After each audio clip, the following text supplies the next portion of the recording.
Halo Sobat Sehat, kembali lagi dengan Medi di sini. Sobat Sehat mengalami hal itu, takut karena ada keturunan penyakit mematikan yang menimpa ke Sobat Sehat. Sebenarnya penyakit keturunan itu cuma mitos atau fakta ya? Ini yang sebenarnya terjadi. Salah satu rekan Medi di sini mengalami hal itu. Keluarga beliau banyak yang terkena kanker, sehingga dia menjadi takut terkena penyakit tersebut. Sebenarnya apa yang terjadi dengan penyakit keturunan? Ya, memang betul penyakit yang bisa diturunkan dari orang tua, penyakit yang berhubungan dengan genetika dan darah, yang memang sejak lahir dimiliki. Contohnya, thalassemia, HIV, dan hal lainnya. Tapi, kalau dari lahir sehat dan tiba-tiba di usia muda atau tua terkena penyakit tersebut, itu tidak diturunkan. Yang sebenarnya diturunkan adalah gaya hidup.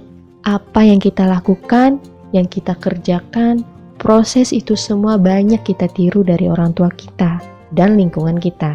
Kita juga makan makanan seperti mereka hingga akhirnya jadi suka. Kita jadi suka makan yang berlemak, bersantan, hingga kita tidak sadar itu bisa menyebabkan kolesterol, sakit jantung, ataupun stroke.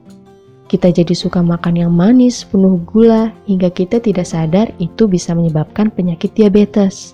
Jadi itulah yang menyebabkan sakit kita sama dengan orang tua kita, dengan keluarga kita. Karena gaya hidup kita banyak kesamaan dengan mereka. Tapi, kok ada ya yang makan gorengan banyak gak apa-apa?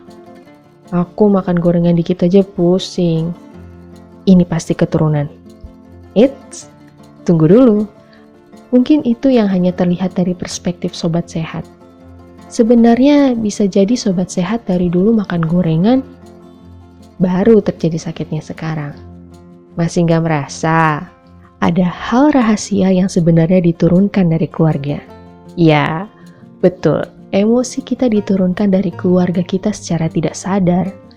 Secara tidak sadar kita meniru sifat marah, sedih, kecewa, dari orang tua kita atau lingkungan kita.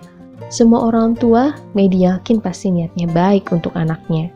Tapi, terkadang kita tidak tahu kalau ternyata hal itu mempengaruhi anak kita. Makanya, banyak yang jadi pemarah karena orang tuanya pemarah.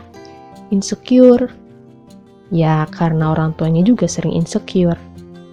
Nah, hal itulah yang membuat penyakit keturunan. Karena menurut penelitian Dr. Louise Hay, semua penyakit itu memiliki akar emosi.